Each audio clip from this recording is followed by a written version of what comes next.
صلى على محمد وآل محمد.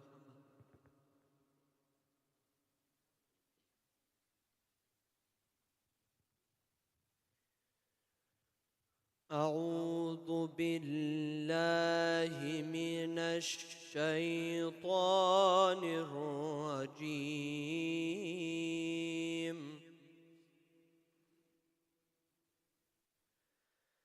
براءة من الله ورسوله إلى الذين عاهدتم من المشركين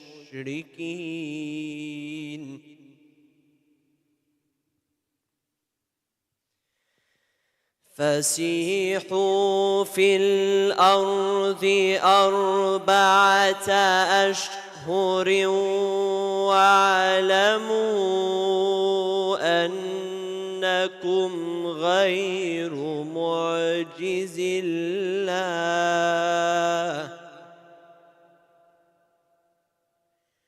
وأن الله مخزي الكافرين.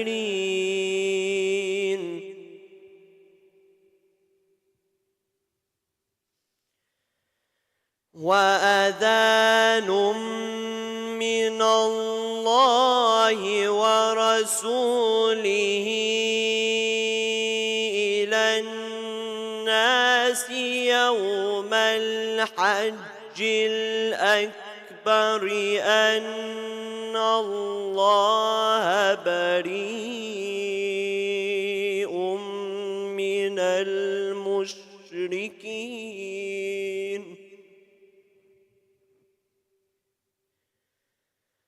أن الله بريء من المشركين ورسوله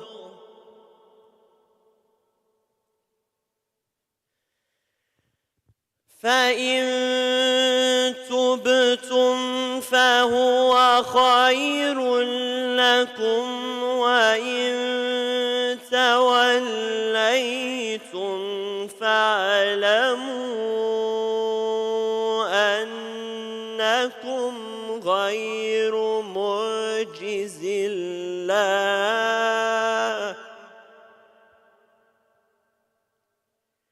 وبشر الذين كفروا بعذاب أليم.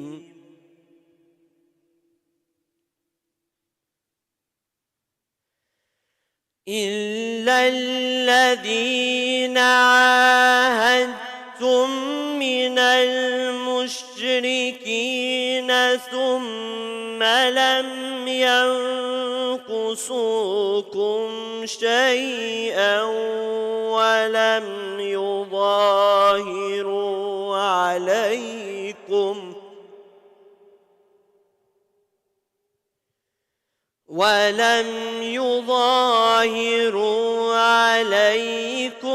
أحدا فأتموا إليهم عهدهم إلى مدتهم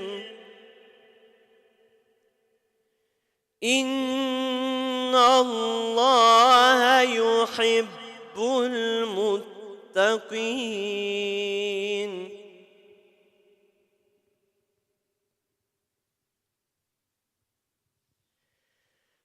فإذا انسلخ الأشهر الحرم فاقتلوا المشركين حيث وجدتموهم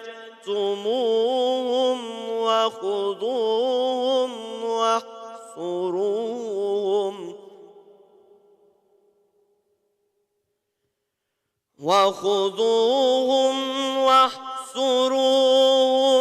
واقعدوا لهم كل مرصد فإن تابوا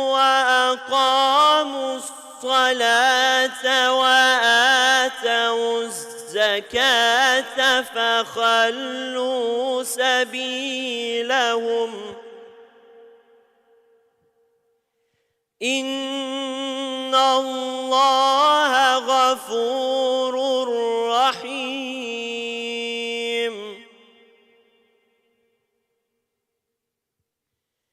وإن أحد من المشركين استجارك فأجره حتى يسمع كلام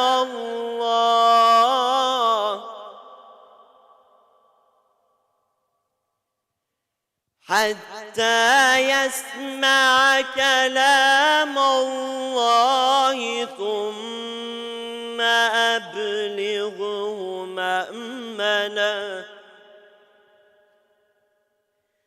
ذلك بأنهم قوم لا يعلمون. صدق الله العلي العظيم.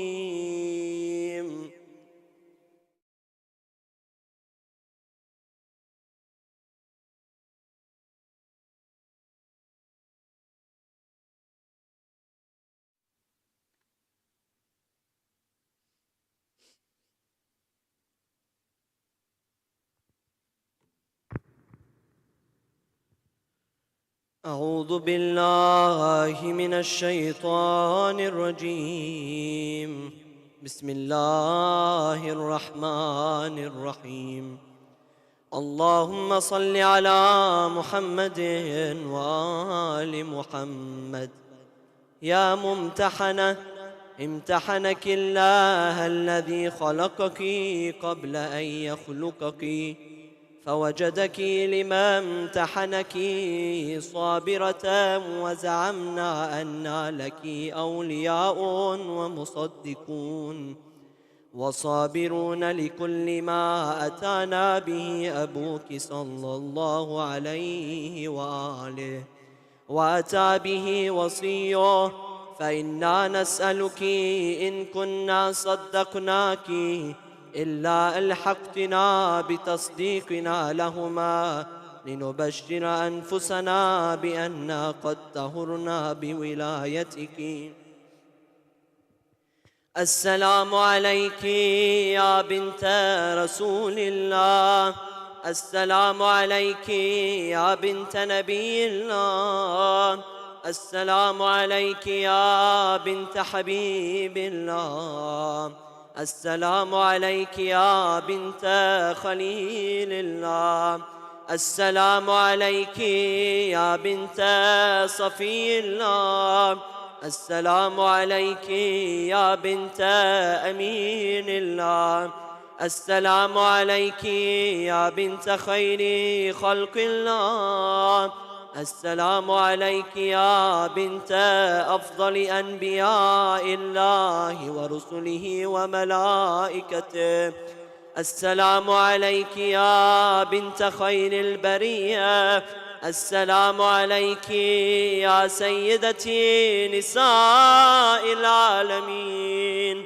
من الأولين والآخرين، السلام عليك يا زوجة ولي الله وخير الخلق بعد رسول الله، السلام عليك يا أم الحسن والحسين سيدي شباب أهل الجنة، السلام عليك أيتها الصديقة الشهيدة، السلام عليك أيتها الصديقة الشهيدة، السلام عليك أيتها الرضية المرضية، السلام عليك أيتها الفاضلة الزكية، السلام عليك أيتها الحوراء الإنسية، السلام عليك أيتها التقية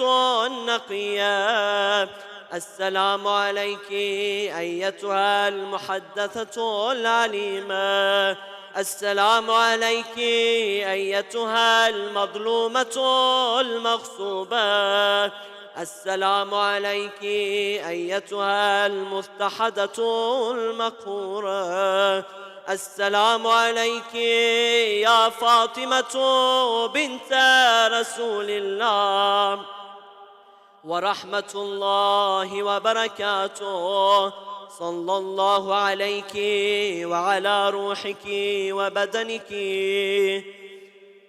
أشهد أنك مضيت على بينة من ربك، وأن من سرك فقد سر رسول الله صلى الله عليه وآله، ومن جفاك فقد جفا رسول الله صلى الله عليه وآله، ومن آذاك فقد آذى رسول الله صلى الله عليه وآله، ومن وصلك فقد وصل رسول الله صلى الله عليه وآله، ومن قطعك فقد قطع رسول الله صلى الله عليه وآله، لأنك بضعة منه وروحه الذي بين جنبيه.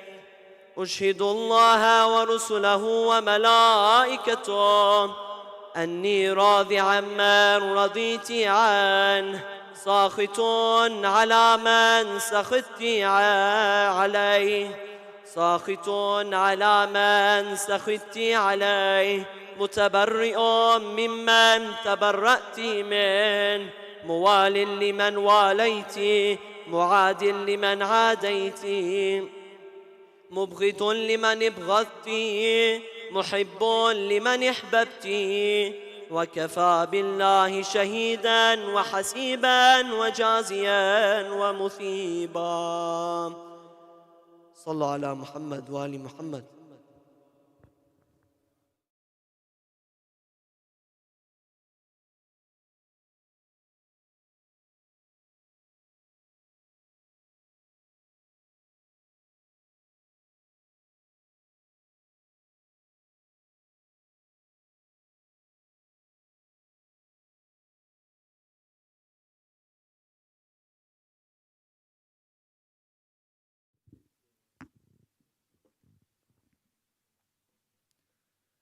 بسم الله الرحمن الرحيم. الحمد لله رب العالمين. الحمد لله الذي هدانا لهذا وما كنا لنهتدي لولا أن هدانا الله، والصلاة والسلام على أشرف الخلق وأعز المرسلين، حبيب إله العالمين أبي القاسم محمد، وعلى آل بيته الطيبين الطاهرين المعصومين. Respected Sheikh, brothers and sisters, Assalamu alaikum wa rahmatullahi wa barakatuh. وعظم الله أجورنا وأجوركم بمصاب استشهاد فاطمة الزهراء عليه السلام.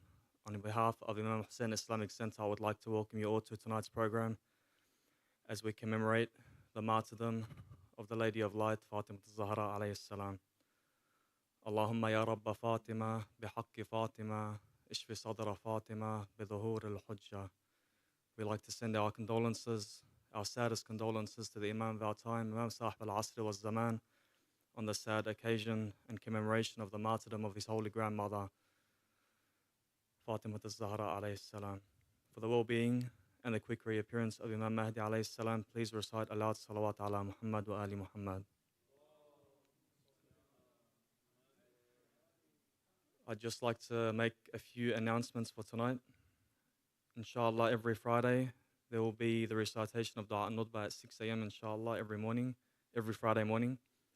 Kindly, if parents can assist with their children by accompanying them throughout the programs, and any children above the age of 4, there's a program upstairs that's been specifically catered for them. There is a perfume and bookstore set up outside if anyone is interested. All the proceeds will be going to IHIC and the orphans in Lebanon. If anyone wishes to contribute to this or any other program, please contact Brother Ali Sharif. Sallu ala Muhammad wa ali Muhammad.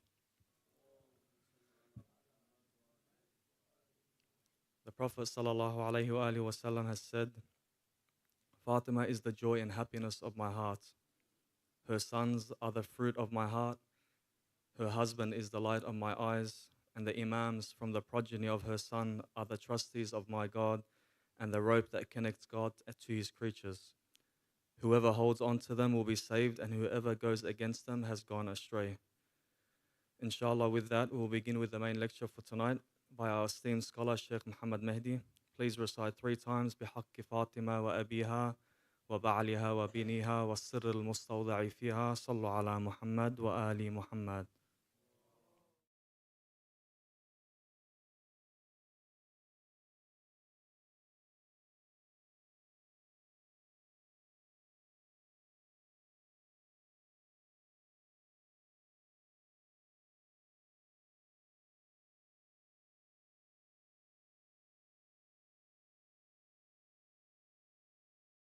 الله السميع العليم من الشيطان اللعين الرجيم بفضل الله بسم الله الرحمن الرحيم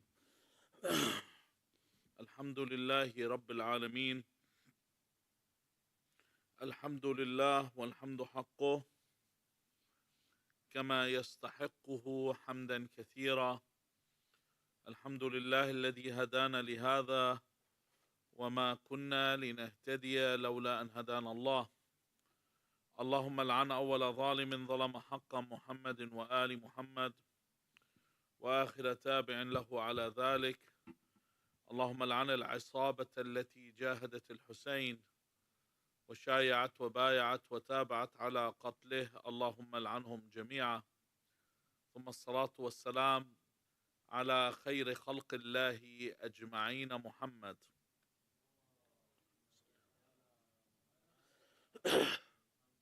وعلى أهل بيته الطيبين الطاهرين واللعنة الدائمة على أعدائهم أجمعين إلى قيام يوم الدين قال الله العظيم في كتابه الكريم بسم الله الرحمن الرحيم وإذ قتلتم نفسا فادارأتم فيها والله مخرج ما كنتم تكتمون. And when you killed a soul, then you disagreed in respect to that, and Allah was going to bring forth that which you were going to hide. This verse in the Holy Quran is with regard to Banu Israel, that although a crime was committed, a murder was committed, and what people do when they commit a murder, if they are functioning and their faculties are working, that's why a sociopath or a psychopath is not declared to be insane, because they cover their tracks. An insane person doesn't cover their tracks because they do not know the difference between right and wrong. So when someone commits a crime, although they try to cover it up, eventually they will be exposed. And that's why you find many a cold case, years later, are found. And Allah Azza wa Jal shows eventually the truth comes out. Eventually everything is known. With the case that we're looking at for tonight is the case of the tragedy of Fatima alayha salam. And we're going to look at the points of contention and where it is that people dispute. Of the first things that we will look at is that the evidence that we have, the first thing that you're told in this situation is that a woman has died at a young age. Now, according to our scholars, the youngest that Fatima alayhi salam would have been at the time of her martyrdom was 18, and some of our scholars will go the oldest that she possibly could have been was 20. Now, obviously, we'll look at all the evidence, even what the opposition says, the other sects. They say that the oldest that she could have been at the time of death was 28. In both cases, whether 18, 20, or 28, you would consider someone dying at these ages to be someone that is young, someone that does not have any illness whatsoever. The evidence also points to the fact that her death was either between 1 month to 6 months after the death of her father. Now, also the opposition say that it was up to 6 months. With our scholars, it's up to 3 months. And this is the final narration, on the fourth day that we have of Jamad al-Thani, is the final narration of where Fatima alayhi salam was possibly martyred. Now, when you look at this, if this evidence was presented today, a woman between these ages with no prior illness, with no problems whatsoever, because other than she was grieving the loss of her father, was to suddenly die, the coroner today would investigate. And no one will have any doubt about this, that something took place. There is foul play. Something has taken place for us to investigate and look into this. Now, one of the arguments that they mention is that she died out of grief for her father. Now, the problem with that is you can't have your cake and eat it. Number one is that they say that Fatima, only the opposition, the Mukhalifin, and they were the ruling body, the authority, say that Fatima died from grieving over her father. However, at the same token, they say, how long did she grieve over her father? They say she wept over her father for 3 days. That's it. So how did she die 6 months later if she only grieved for 3 days? I don't know if have you ever been to or seen a funeral where some of the burials that the Mukhalifin do, that when you go to their burial, I don't know if you've seen them, some of them, they will throw the body basically in the grave. They put it in there, put dirt on it, and you'll even look now, the graves aren't even marked. Because it's haram to mark the grave. It's haram to read the Fatiha over the dead. You just look at that and say, they're dead, I'm going to die, see you later. It's done like that. The dead can't hear, the dead can't perceive, and that's the method that they look at them. So for them, it's over. They're dead, you just move on. There's no grieving process. So Fatima, they say after 3 days, she stopped grieving. Why is it then she died from grief? Now, if we look at the narrations that say that she died 6 months later, the narration that says that she died 6 months later was narrated by Aisha. And Aisha belonged to the authority. She wasn't a part of the family of Rasulullah, as in Ahlul Bayt alayhum salam. She belonged on the side of the authority. She took over all of the inheritance of the houses. She became in charge with her father. The same thing that we mentioned also is that Fatima was buried at night. They say they just chose to bury her at night. Who chooses to bury at night? For what reason could you imagine someone passes away today? Someone passed away. Have you ever heard anyone say, listen, we're going to bury this person at night, don't tell anyone? Why would we do something like that? There must be a reason. Also, up till today, no one, and if you look at a lot of the graves, for example, the grave of Amir al-Mu'mineen, Ali ibn Abi Talib alayhi salam, was secretly buried, and no one knew about it except the near ones. However, eventually by the 6th and the 7th Holy Imam, it was told where the Imam was buried. It was mentioned. The reason at the time, there's many reasons why the grave wasn't told. And obviously the Mukhalifin, they say the Imam Ali hid the whereabouts of his grave so people don't worship him. So they don't go to the grave and worship Imam Ali alayhi salam. So, funnily enough, they say that, you know who built the first shrine for Imam Ali, don't you? Harun. Harun al-Abbas, he built the first shrine. So if he built the shrine, why would he build a place of worship? If he's supposed to be the Khalif of the Muslimin, Amir al-Mu'mineen. So he was the one involved in this. So why would he build a place of worship? The other thing that came out, why is it still the grave of Fatima is unknown? Why the burial of night? Why is the grave unknown? These are all questions that come in. Now, we can't accept the narrations of the ruling authority or the opposition because we know for a fact, and which we'll dwell on a bit more, is that Fatima rejected the authority. See, they might concoct hadith where they say, you've heard hadith where they say Imam Ali alayhi salam, after 6 months, after his wife died, he came and gave bay'ah. You've heard these hadith. People say Imam Ali eventually gave bay'ah, which we don't accept. We don't accept Amir al-Mu'minin ever gave allegiance to them. None of the Imams ever gave allegiance, but they, what's it called? You know, when you have to just concede that the authority is there, just like everyone else, and we'll explain later on why the stances of these were taken, like this were taken. But Fatima was staunch in her stance in opposition. And that was very relevant. Very relevant that she did. So she rejected the authority, and her grave was as she died abruptly. She was buried at night. Her grave was as unknown, and then they tell you it was just a normal death.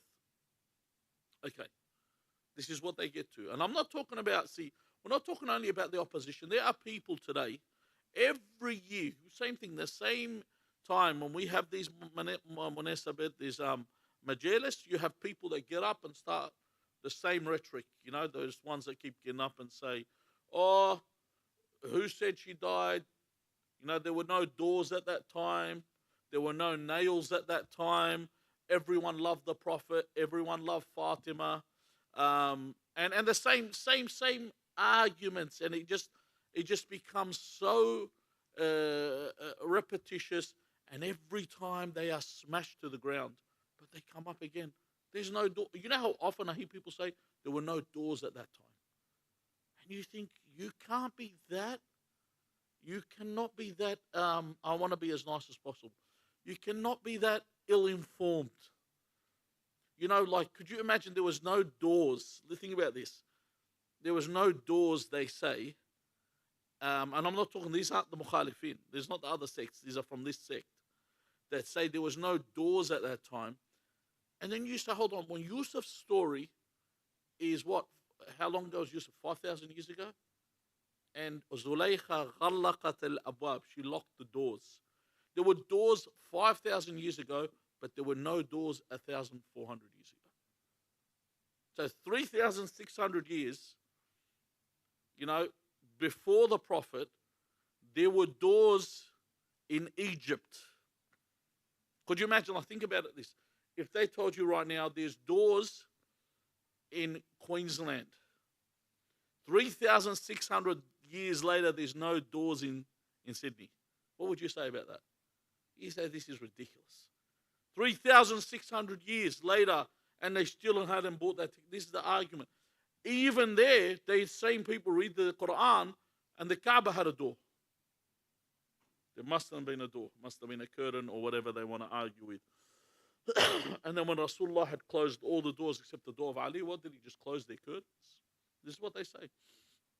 So anyway, let's look at the story. Firstly, we go to the death of the Prophet. Sallallahu alayhi wa alihi wa sallam. There's question marks on that. How did the Prophet die? Hello, there's opinions. There's different opinions. There's people that say he died of natural death. That's an opinion. There's people that say he was poisoned. However, I can tell you right now, there is a consensus between all sects of Islam that the Prophet was poisoned. You will find of the followers of Ahl al-Bayt and of the opposition all mentioned that the Prophet was actually poisoned. They have different meanings as to how he was killed. So, but there's a question mark regarding his death. Second point we need to look at, another contentious point, is that after the Prophet, more than one party wanted to rule. It's not like, you know, there's a hadith narrated in Sahih Bukhari where obviously it's not Sahih. They call it Sahih Bukhari. Just like when I say Imam Malik or Imam Shafi'i, this is the title they give them. So I just mentioned the title as is, you know. But the book Sahih Bukhari, it's not Sahih, but to them it is Sahih, mentions that Aisha narrates, يَأْبَى اللَّهُ وَالْمُؤْمِنُونَ, that Allah and the believers will not accept إِلَّا أَنْ يَكُونَ the Khalif Abu Bakr. That all Allah and the believers refused for other than Abu Bakr to be the Khalif. Now, the problem with this hadith is one, this isn't true.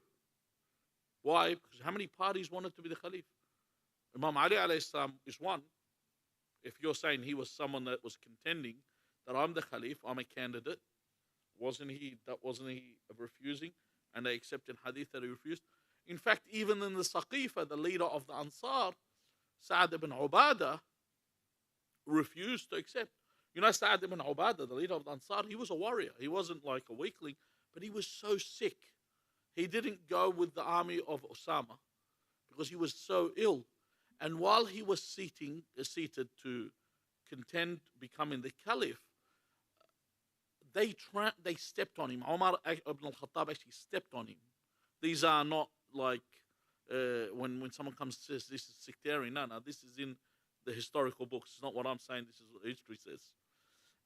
Historical books that are accepted by everyone. This isn't a sheet. I try as much as in my discussions, I bring out hadith, mostly that are accepted by everybody. And so much so, Omar actually instructed people that we should kill Sa'd because he's in opposition. So there was no consensus there on accepting, and Sa'd eventually was killed. Did you know how he was killed? When you read the hadith, it's amazing. They say Sa'd was killed by an arrow from the jinn. The jinn came and shot him with an arrow. That's what they say. They say the jinn came and shot him with an arrow. Like, I mean, that is like a cop-out. Someone gets killed. Imagine if someone gets killed, you know, said, jinn just came and killed you. What do you want me to do?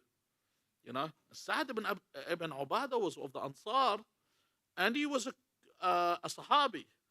You know, as we mentioned last night, he was one of the radiallahu anhs. So the jinn didn't like him and killed him. The thing is, the problem that we have here is that we are looking firstly the Prophet's death is contention. Who wanted the leadership? There was contention. And how did Abu Bakr get the leadership? Let's ask Omar. Omar says that the bay'ah of Abu Bakr, this is also in Bukhari, kanat falta. You know what falta means? It was a fluke. He actually says that. It was a fluke. And whoever does this again, I will cut his head off. So why was it okay then? Now you can't do it anymore. It's death now. But before it was okay for you to do this fluke. So there's the other contention that we have there. The other thing we have is that Fatima refused and rejected. And the other point we have is that the house was laid under siege. This is mentioned by At-Tabari in his Tarikh. In Tarikh At-Tabari, which Tabari's Tarikh is one of the most outstanding historical books for the Mukhalifin, that they consider this one of the strongest, if not the strongest historical book.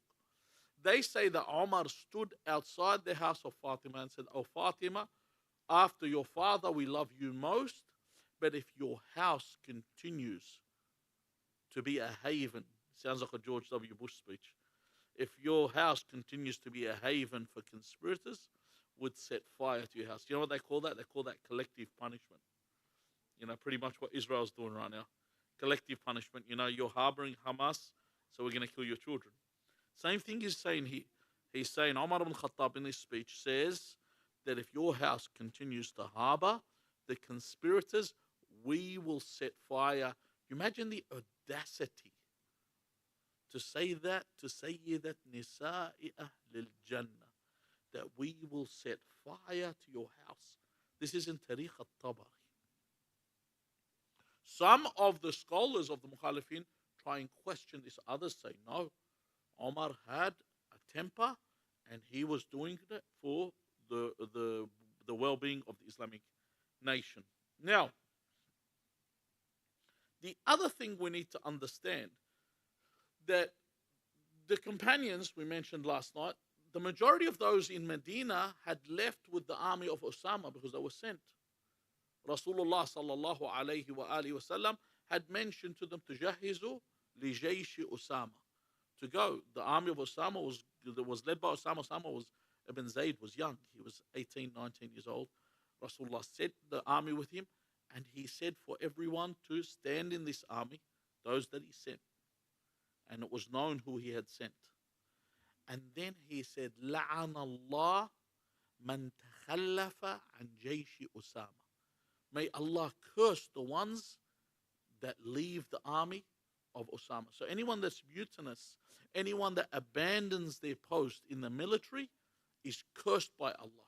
So all these companions that were in Medina were cursed by Allah. The ones that had not gone, the ones that had not left for this. Now, we go back to the actual event. So I'm just giving you all the contentious points. Remember, I said every year we have the naysayers, the doubting Thomases that say this didn't happen. Now, I'm going to try and be as fair as possible. Now, when a doubt occurs surrounding an event occurring, this can make someone able to deny the episode existing.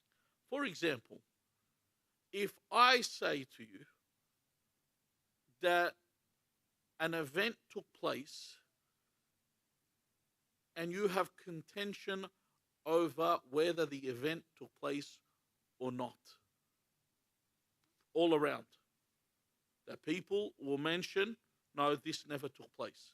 For example, I remember Sleepy Joe Biden was giving a talk once, and I actually, it's one of these talks I always record. You know, whenever something comes on YouTube or something, I always download it and I save it. Do you know why? They disappear.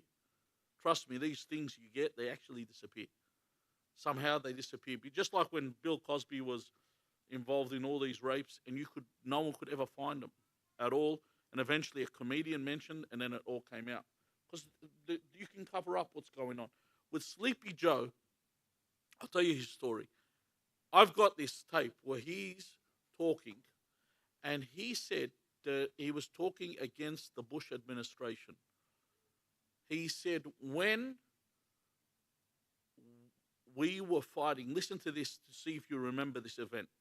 He said, when the Americans and the French were fighting in Lebanon and we defeated Hezbollah, this is what he said, and we kicked them out of Lebanon. This is what he was actually saying. And everyone's nodding their head in agreement. He said, we told the US administration we need to move in so they don't come back. And I'm sitting here thinking, when did that happen? You know, I've been alive before Hezbollah was actually formed. So when did this event actually happen? So he was saying something that did not even exist. And Sarah Palin and that, they're all nodding their head with him in agreement.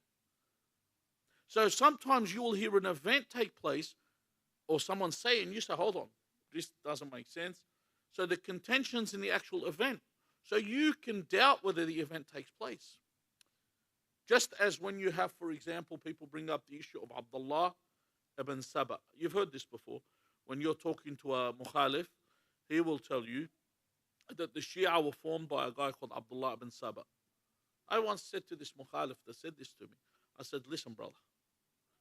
I said, the Christians, the Catholics, we tell them that you were formed by Paul of Tarsus. You know, St. Paul. Do they like St. Paul? He said, yes. I go, they love him. He's one of the holiest, if not the holiest saint they have. And he's the one that formed Christianity. And we will tell you, the mukhalif, that your religion was formed by Abu Bakr. Do you love Abu Bakr? Yes, you venerate him. I said, then you tell us we were formed by Abdullah ibn Saba. Why is it no Shia knows who he is? It's illogical for you to lay a claim about us that no one even knows who Abdullah ibn Saba. Ask anyone, no one knows who Abdullah ibn Saba is. No one does.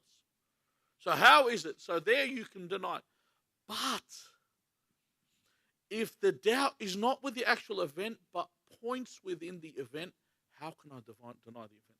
For example, one of the stories that's often mentioned is the massacre of the tribe of Bani Qurayza, of the Jews. The contention here is with what took place. Was there a war with the Jews of Bani Qurayza? Yes, there was. But the contention's in actual details. So I can't deny the event, but I can be doubtful of the details. So if you want to say there weren't doors at that time, all right. You can't say the whole event didn't take place. You can say probably the door crushing didn't take place. If you want to say that Fatima alayhi salam was not pregnant at the time, all right, you can say, I'm doubtful about her losing her infant, but you can't deny the whole event. You can deny the certain details. Just like when someone comes and says, listen, I'm doubtful about events that took place with regard to World War II.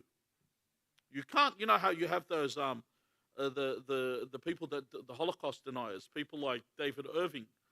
David Irving's the premier Holocaust denier. He actually believes that the Jews were not killed at all, which is ridiculous. They were actually killed. The contention is definitely with the number of Jews that were killed. We're not in Germany, so I won't go to jail for saying this. But the number of Jews that were killed by Hitler is contentious. But to actually say the Jews weren't killed by Hitler is ridiculous. It's something that makes no sense. Because everyone knows what Hitler's intention was. He actually wrote it in his book, in Mein Kampf, what he actually was intending on doing. So for you to reject this whole event, like David Irving, makes absolutely no sense. But for you to say, yes, the details have problems, is permissible there.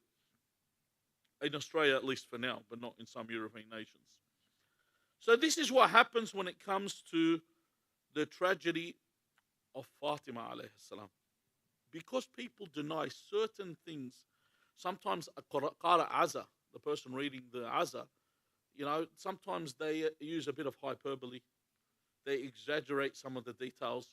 And the reason they do this is not because they're lying. In poetry, this is a form of poetry. When you're reading a eulogy, there is exaggeration in poetry, and it's an accepted rule in poetry.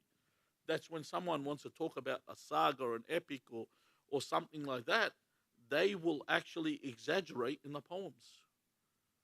They will say things to make people cry. You know, when they'll say, وَكَأَنِّي بِهَا, okay, as if she is saying this. Lisan halha, as they say. They will say that Sayyida Zainab alayhi salam will say to Abu al-Fadl, you were the one that brought me here. She didn't say this. But in the poetry, it's so that you can empathize with the situation.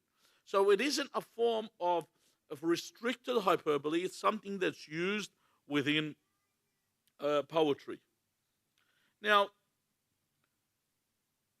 the thing is,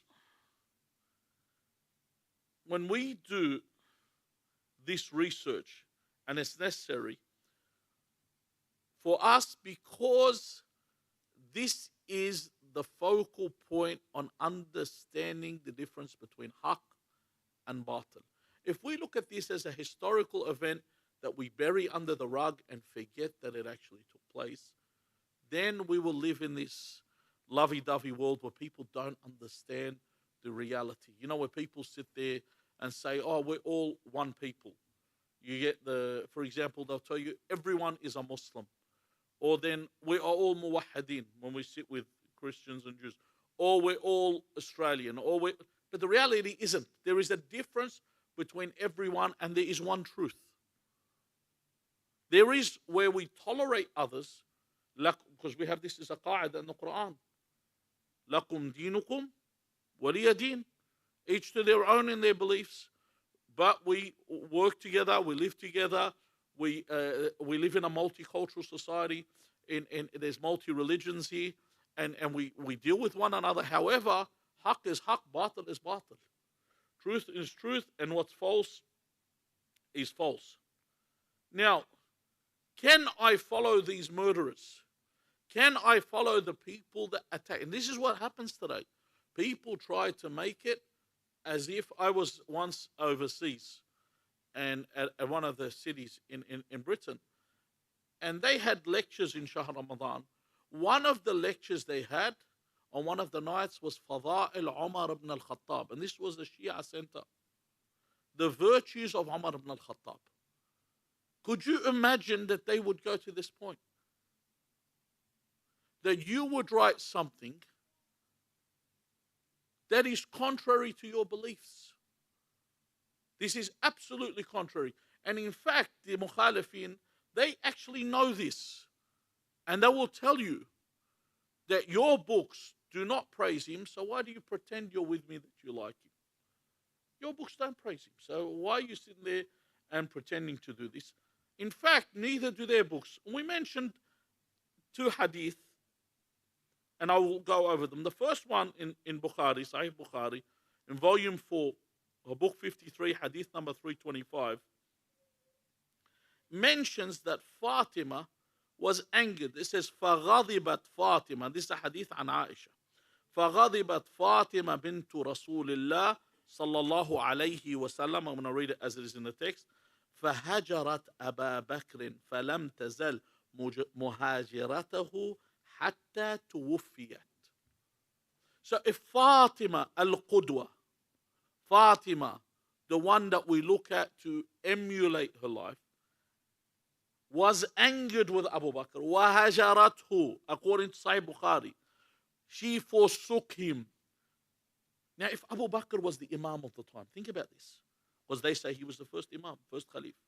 If he was the Imam of the time, من مات ولم يعرف إمام زمانه مات ميتة الجاهلية. So Fatima, according to this hadith in Sahih Bukhari, died the death of Jahiliyyah. And the death of Jahiliyyah, where do you go? To hell. How can she go to hell when she say that Nisa Ahl Jannah, according to Bukhari as well? If she is the lady, think about this. This is an important point. She is the lady of the women of paradise, yet she rejected the Imam of her time. It's a massive problem. Then in the same book, volume 5, book number 57 instead of 53, hadith number 61, there's a hadith that Rasulullah said, Fatimatu bad'atun minni, faman aghdhabaha aghdhabani. The Fatima is a part of me. She says here, فَغَضَبَتْ فَاطِمَةَ عَلَى أَبِي بَكْرٍ. So Rasulullah غَضِبَ عَلَى أَبِي بَكْرٍ. Isn't this is in their books. So you can't sit there and tell me, oh, this guy's been sectarian, or you're looking to form a rift. No, this isn't their books, it's clear. Fatima was angered with Abu Bakr. The anger of Fatima is the anger of Rasulullah. The anger of Rasulullah is whose anger? Allah says, وَمَنْ يَحْلِلْ عَلَيْهِ غَضَبِي فَقَدْ هَوَى. So whoever my anger descends upon has fallen. So according to the Quran and Sahih Bukhari, Abu Bakr has fallen. This is clear. This isn't something I'm just told or I'm trying to clutch at straws. No, this is clear. And there's no ambiguity whatsoever in what I'm saying in this manner. But for the sake of unity, let us conceal this. Why don't we conceal everything else? And even if you take a look right now, take a look at what's happening right now in the Middle East. Look at the followers of Fatima al-Zahra, the ones that stand up for haqq. They're the ones that are supporting who? They're the ones that are supporting the Palestinians in full force. You name me, all these other guys that get up every second on their TV shows and talk about people like Uraifi, people like all these Ar'ur, all those. How many of them have actually got up and said something? How many of them have got up and said and stood anywhere for Palestine and told people to support them? The silence is deafening. Why? Because when Fatima was attacked, that's how it was. It was silent. This is their sunnah of not even getting involved, not even standing up when oppression's taking place. They would not even open their mouths when any oppression was taking place. Now the problem is, this is another argument that the same people from our sect come. They say it's impossible that Fatima was attacked and no one interfered and no one said a thing. Hello, I could tell you, well, there's a genocide taking place right now and no one. Have you seen anyone interfere? Have you seen any of these people even say a word? I was recently in the Haramain. I did not see one Palestinian flag. As if Palestine didn't even exist. You know, it's okay when we turn to this country to find out when the Eid is, but God forbid they talk about anything else. Think about this. And no one talked. But I'm going to give you one even bigger than that. You know Ibn Abbas, and this is another hadith in Sahih Bukhari. There's an event called Raziyat Yawm al-Khamis. Raziyah means the calamity, and the tragedy. An awful event took place on the day of Thursday. And he says, Al-Raziyah, kull al-Raziyah. The biggest calamity was when Rasulullah, this is what Ibn Abbas, to let you know who Ibn Abbas is. According to the Mukhalifin, Ibn Abbas is what? He's Hibr al-Ummah. That this person, they say that his hadith is so authentic and they praise him so much in everything that he does. And he says, on this day, when Rasulullah asked for a pen and a paper so that he could write, this is in Sahih Bukhari, something. Imagine the Prophet on his deathbed. And this is a huge thing. Why? Historically, was Rasulullah known to have written anything himself? Find me one hadith where Rasulullah wrote anything. Never. Rasulullah never wrote. Amir al-Mu'mineen used to write the Quran. Amir al-Mu'mineen used to write, not Muawiyah. They say Muawiyah used to write the Quran. Huh? This is what they try and say. Muawiyah used to write the Quran. Amir al-Mu'mineen Ali ibn Abi Talib alayhi salam used to write the Quran. Everything written by Rasulullah was written by Amir al-Mu'mineen. Rasulullah never wrote. But on this day he said, get me a pen and paper so I can write. Do you imagine this is a moment? Rasulullah is going to write something. Not only that, he said, I'm going to write something that what I write, if you follow it, you will never go astray. Umar ibn al-Khattab got up and said, the original hadith says, Inna rajul la yahjur. That this man is hallucinating. He's delirious. So then they changed it to make it sound better. They said, قَدْ غَلَبَ عَلَيْهِ الْمَرَض. He's been overcome with his illness. It's still saying he's mad.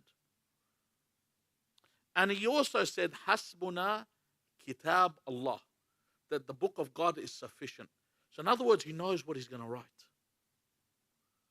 But here's the other problem. In our aqidah, as Muslims, doesn't matter what sect you follow, we have a qa'idah, a rule, that everyone follows, every sect of Islam. Ar-raddu ala Rasulillah kafir.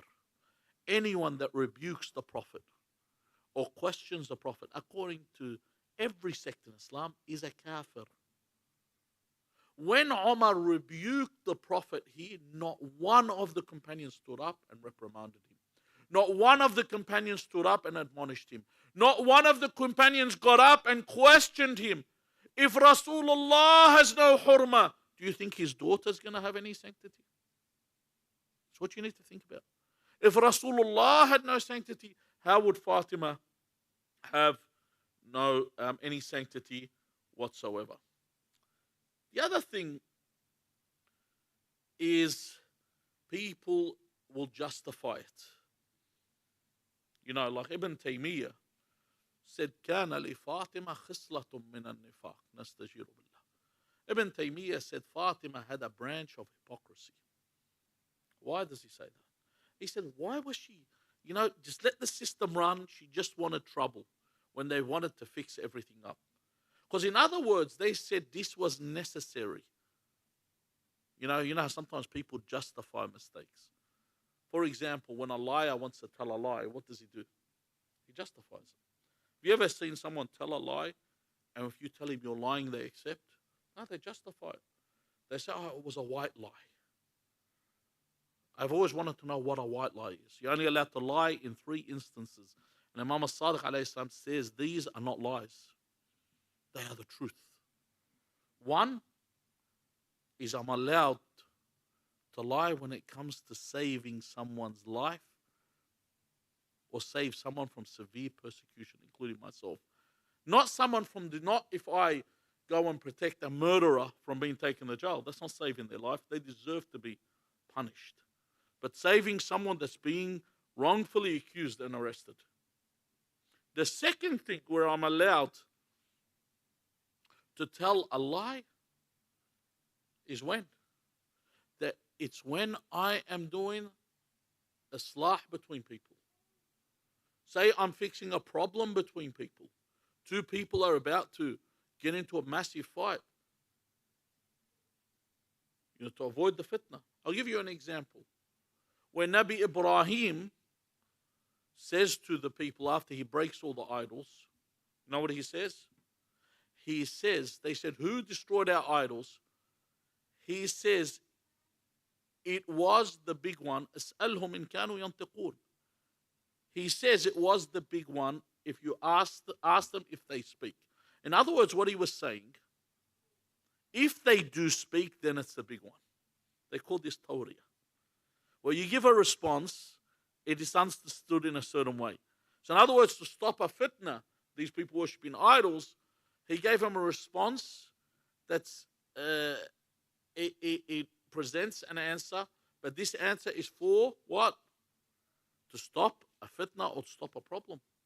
These are the instances where you can cover up. Other than that, there's no lying. For me to say, oh, you know, this guy's an unbeliever, I can lie to him. Where did you get that from? You know, the same as the Robin Hood mentality. If I steal, look, you know, I hear people, one person told me, I got a friend, he said to me that his cousin, okay, purchases things from Woolworths online. Then he lies to Woolworths, lies to them, and says something didn't come in because they automatically reimburse. I said, this is theft. He said, oh, but they're a huge company. So if they're a huge company, you can steal. Ma anzalallahu biha min sultan. You cannot steal. Or another argument, oh, he's an unbeliever. Who says you can steal from an unbeliever? Who gives you this authority to steal? So people try and justify. And this is what they've done here. They will justify it. They'll say, وَإِذَا قِيلَ لَهُمْ لَا تُفْسِدُوا فِي الْأَرْضِ قَالُوا إِنَّمَا نَحْنُ مُصْلِحُونَ. Don't cause corruption in the land, they're told. They say, no, we're reformers. We're here to fix things. You know, we need to stop this fitna. That's what they say, that we came to stop the fitna.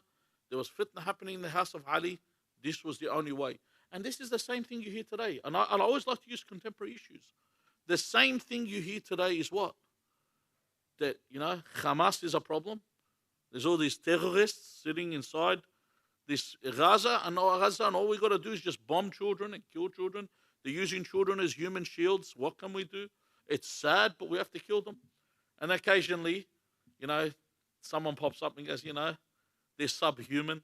Yeah, all right, silence him from. You know, it's when they stop and they count. Do you remember when they bombed the hospital, and then someone said that they actually did bomb the hospital? Then they deleted the tweet, and this guy disappeared. You know, that's what happens. Reality is there. They justify it. They justify it. One thing I really love about the Zionists that's really rare is they're very blatant. They don't care. They don't. If a Zionist got up right now, said, listen, these Palestinians are all subhuman, we're just going to kill them all. You know, every single country will get up and stamp their feet and clap their hands of the countries that support it. Imagine leaders like Geert Wilders are going to be upset by that. Of course not. And now Voldemort, Peter Dunnan, do you think he's going to be upset? He's going to be happy when they say that. That's what they're going to do. They're going to get up and they're going to follow this, and no one will question them. No one will get up. Even dictators that live. Do you think dictators that lived on this land, have you ever seen Saddam when he got interviewed, they asked him, why did you kill Sayyid Muhammad Baqir al-Sad? They asked him, why did you kill all these ulama? He said they were mukharribin. You've heard this term, mukharribin. They cause problems. They're corruptors. They destroy. They're against the government. They never tell you, look, he was a righteous person. Even Imam Hussein alayhi salam. Have you ever heard what they would say about Imam Hussein alayhi salam? They say, kharaja ala imami zamane faqutila bisayfi jaddi. He stood against the imam of his time, so he was killed by the sword of his grandfather. This is what they say.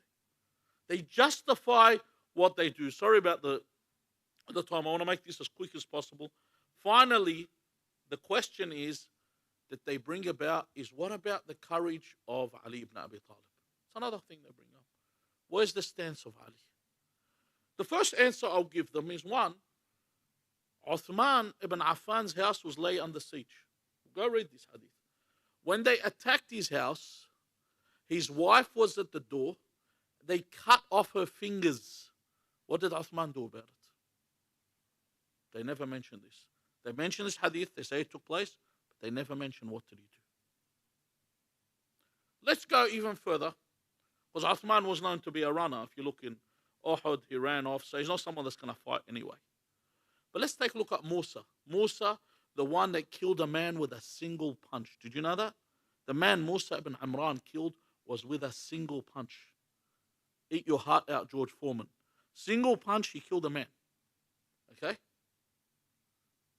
Now, what did Musa do? He ran away.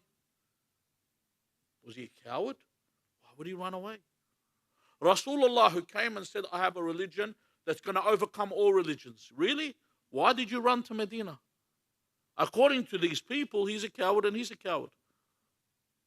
But according to the followers of Ahlul Bayt, we know that anything a prophet does or anything a wasi does is commanded by Allah. Let's take a look what, and this is what I'm going to finish with, what Amir al-Mu'mineen did when Umar attacked. The hadith says, فَوَثَبَ عَلِيٌّ فَأَخَذَ بِتَلَابِيبِهِ ثُمَّ نَتَرَهُ فَصَرَعَهُ ووجأ أنفه ورقبته وهم بقتله فذكر قول رسول الله صلى الله عليه وآله وما أوصاه به. Firstly, he says, for wathab. Wathab is when you pounce on someone. Imam Ali jumped and he grabbed Umar. This is what it says. He says, فَأَخَذَ بِتَلَابِيبِهِ. Talabibihi, see this part where the collar is. It says it grabbed him, Imam Amir al-Mu'minin grabbed him by the collar and he threw him to the ground. That's what the hadith says. But obviously, you never hear Aqar Azza mention this. They don't mention it because, like I said, the whole objective of the Azza is to make people cry. They don't go into the full historical details. And then it says he struck him on his nose and his neck. وَهَمَّ بِقَتْلِهِ. Imam Ali was about to kill him. And then what happened? He says, فَذَكَرَ قَوْلَ رَسُولِ اللَّهِ. He remembered what Rasulullah had said and what Rasulullah had commanded him. So Rasulullah had mentioned, you see the hadith, when Rasulullah said, Abki, he says, I weep over your head, O Abu al-Hasan, that will be struck. And I weep over your wife, Fatima, whose face will be slapped. And I weep over the liver of Al-Hasan that will be poisoned. And I weep over the neck of Imam Hussein that will be severed. So Rasulullah is telling them what will take place. And your ego, you put it aside. When it comes to Islam and Islam to thrive, otherwise, why would Imam Hussein knows that he would? Imam Hussein knows he's going to Karbala to die. Did he have any doubt with that?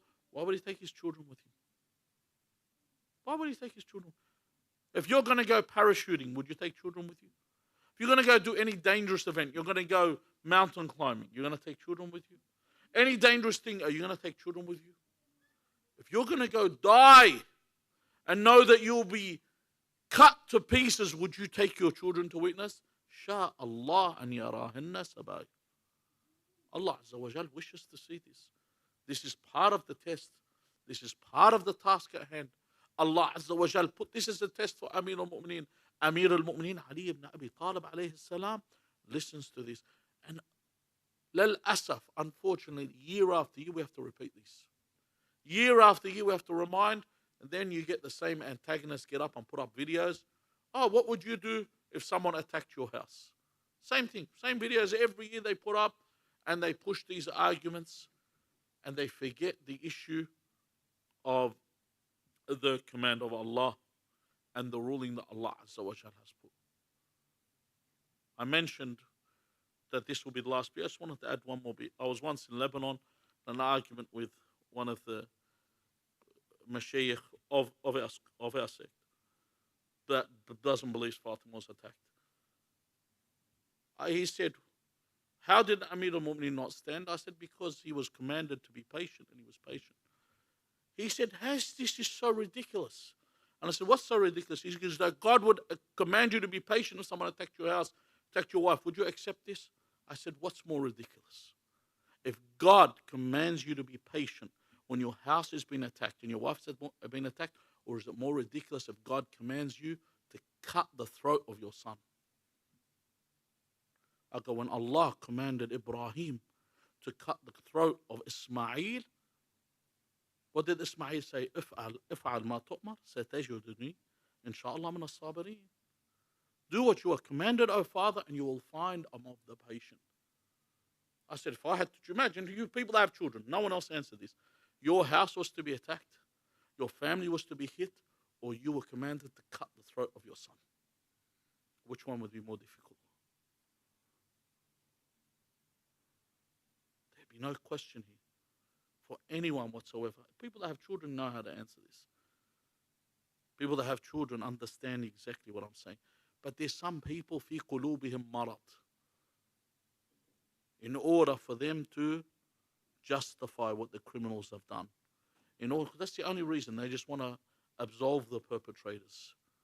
We ask Allah Azza wa Jal to grant us the opportunity to be of those that get the thar, the vengeance for Fatimah al-Zahra with Imam Mansur min Ali Bayti Muhammad sallallahu alayhi wa alihi. Barakat as-salat ala Muhammad wa Ali Muhammad.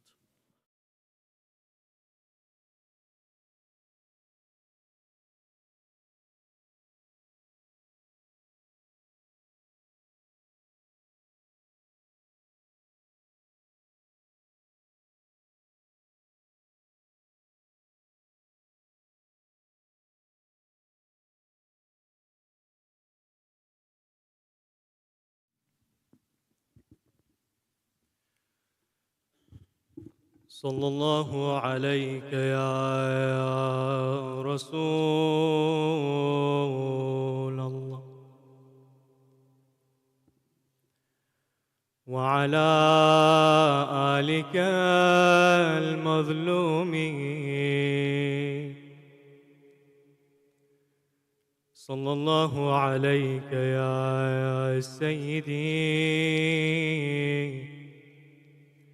ويا مولاي يا أبا عبد الله يا رحمة الله الواسعة ويا باب نجاة الأمة غريب يا مظلوم كربلاء ويا قتيل العدا ما خاب من تمسك بكم أمنا من التجأ إلى حسنكم يا ليتنا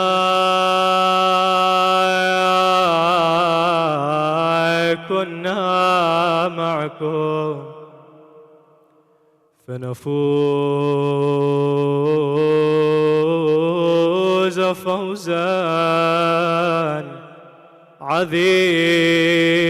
عظيما السلام عليك يا بنت رسول الله السلام عليك يا بنت نبي الله السلام عليك يا بنت حبيب الله السلام عليك يا بنت خليل الله Ya Sahib al-Zaman. Where should we go to visit our grandmother? Should we go to Jannatul Baqi'? Should we go to Masjid al-Nabi? Tell us, Ya Imam. Ya Zahra, you have joined your father, Rasulullah. You have reunited with your baby Muhsin. Brothers and sisters, now Imam Ali carries out the will of Sayyida Zahra. He tells Salman to tell the people that the funeral of Fatima has been postponed. When the night was silent, the Imam took the body of his wife while he would weep. Every time he moved the body of Al-Zahra, he would hear a crack coming from her chest. Salman sees Imam Ali fall back crying. He says, "Oh Master, you order us to be patient, yet you are tearful with sorrow." The Imam replies, "No, Salman. When I was washing her body, my hands ran over her chest. Something did not feel right. As I ran my hand over her chest, I felt her broken ribs, Ya Salman. I could see the bruises on her arms. My beloved wife Fatima, would you please talk to me? I'm sorry I wasn't there when you called out, Ya Ali. Now I'm here, oh Fatima, washing your holy body.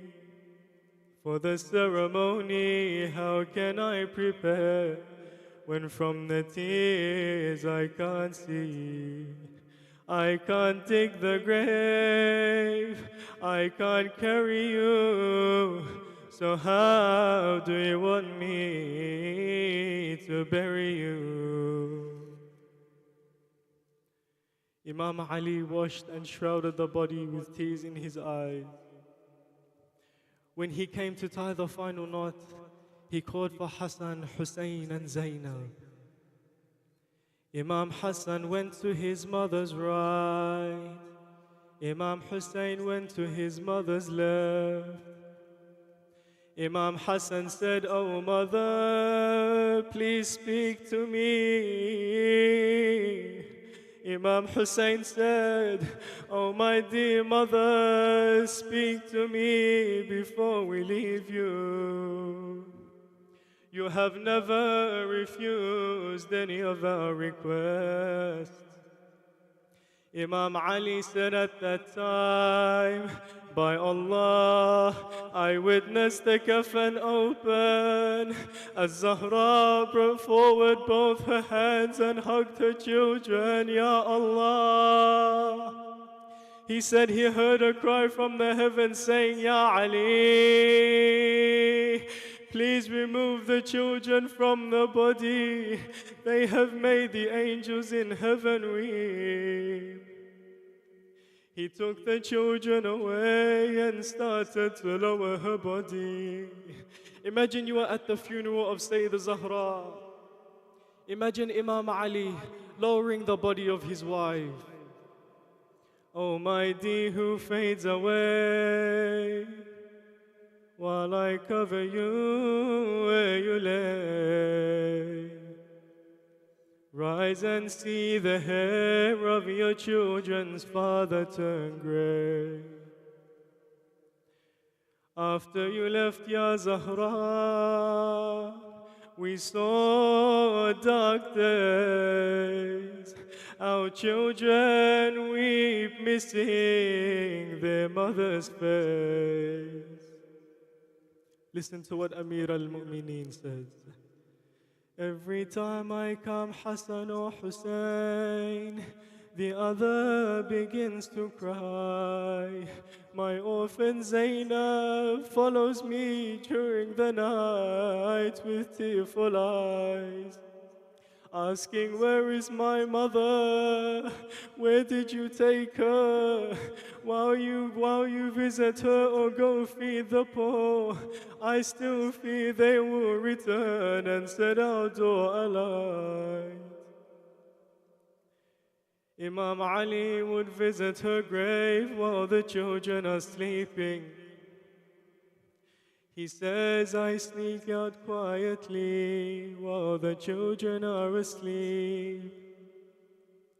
I cannot stay here long, the orphans are alone.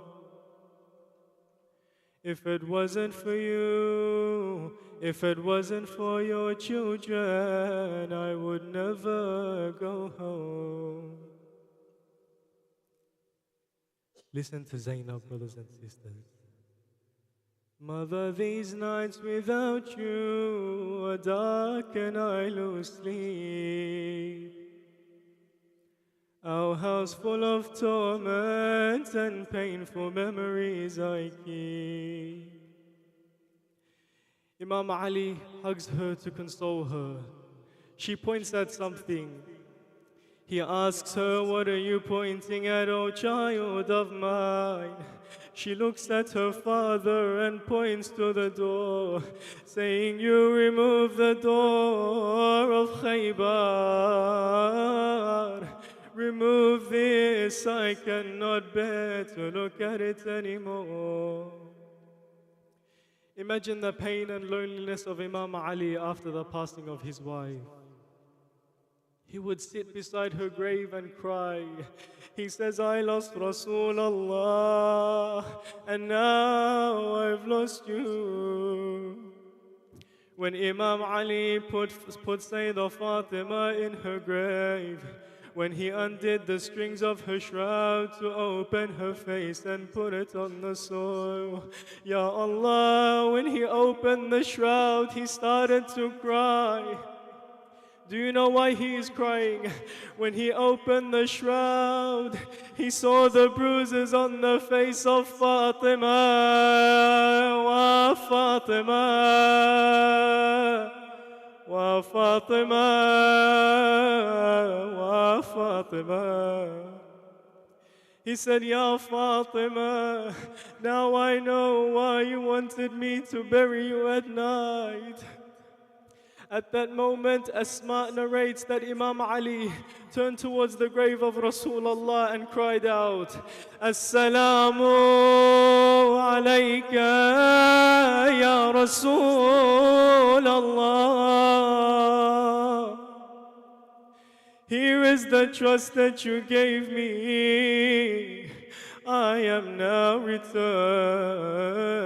it to you. Inna lillah وإنا إليه راجعون وسيعلم الذين ظلموا آل محمد أي منقلب ينقلبون والعاقبة للمتقين. Brothers, if we can all please come forward and stand for Fatimiyyah. سيدتي يا زهراء سيدتي يا زهراء سيدتي يا زهراء سيدتي يا زهراء سيدتي يا زهراء سيدتي يا زهراء.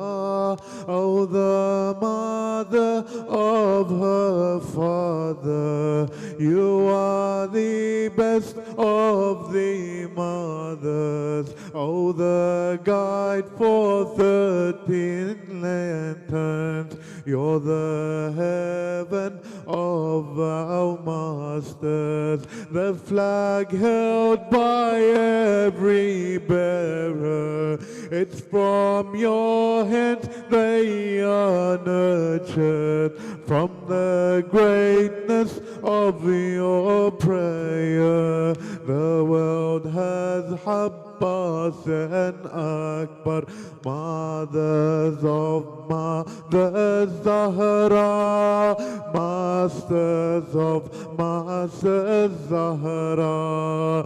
Sayyidati ya Zahra, Sayyidati, all together, Sayyidati ya Zahra,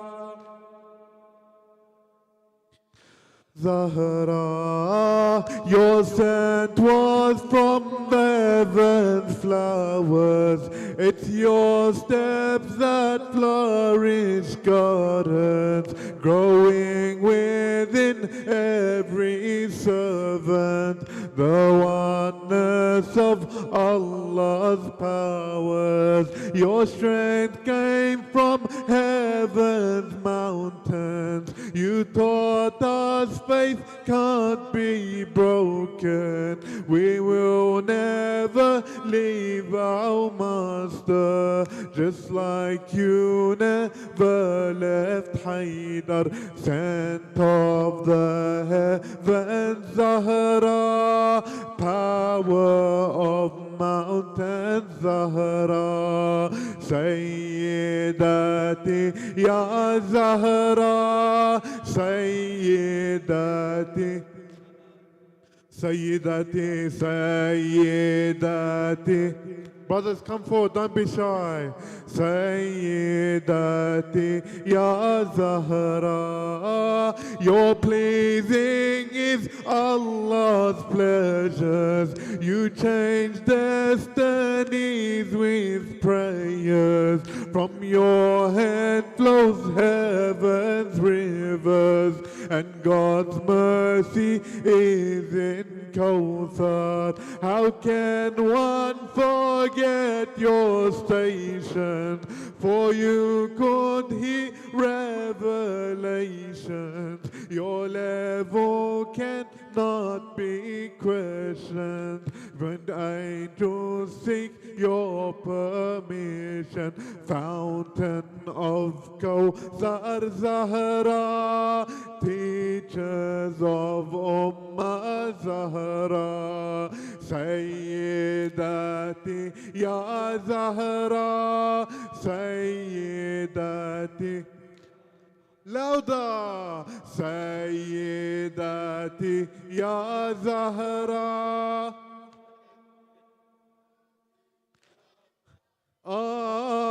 Open God's throne, your name written. Upon God's throne, your name's written. Yet your words they did not listen. For you the door will bear witness. The house of Zahra's innocence. How can our eyes not weep oceans? How can our eyes not weep oceans when they burnt the doors of heaven? Standing behind was our mother, as broken wood would dig deeper.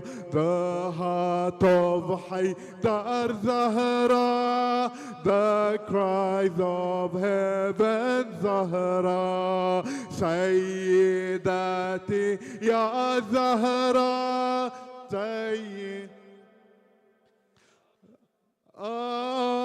Upon God's throne your name's written, yet your words they did not listen. For you the door will bear witness. witness the house of Zahra's innocence. How can our eyes not weep oceans when they burn the doors of heaven? Standing behind was our mother, as broken wood would dig deeper. The heart of Haydar Zahra, the cries of Zahra, Sayyidati Ya Zahra, Sayyidati Ya Zahra. I will start with you, in my heart is you, written on my two eyes. Madad Ya Zahra, Madad Ya Zahra, Madad Ya Zahra, Madad Ya Zahra. توجر نار قلبي ونام عيوني تربي، ونام عيوني تربي. دخيلك يا زهرة، مدد يا زهرة، مدد يا زهرة، مدد يا زهرة، مدد يا زهرة. Your name is etched in me.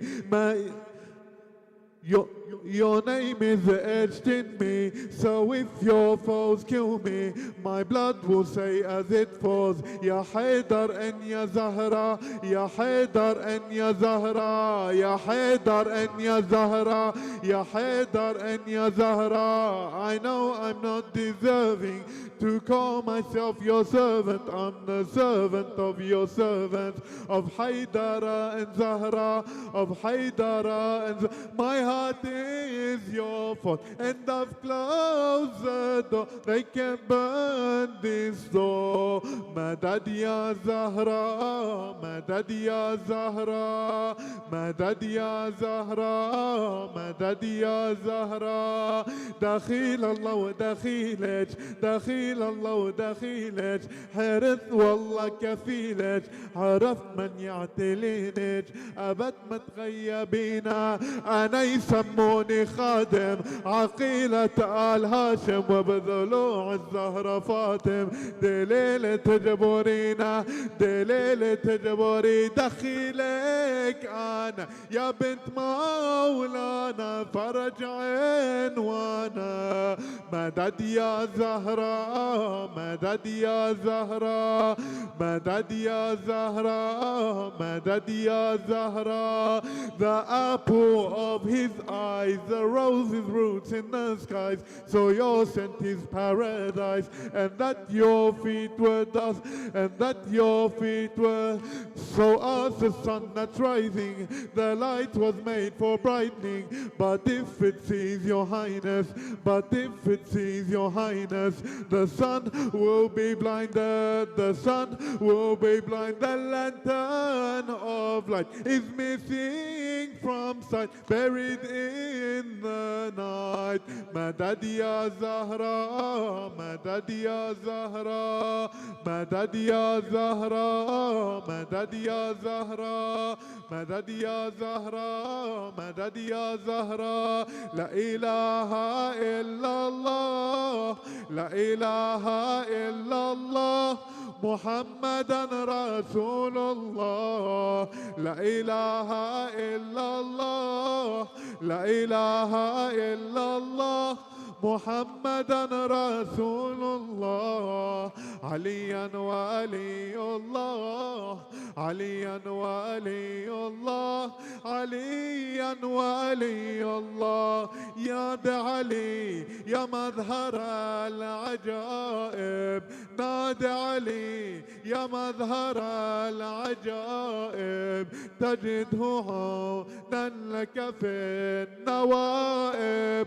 كل هم وغم سينجلي، كل هم وغم سينجلي بعظمتك يا الله، بنبوتك، بولايتك علي علي علي علي علي علي علي علي يا حجة ابن الحسن عجل على ظهورك يا حجة ابن الحسن عجل على ظهورك.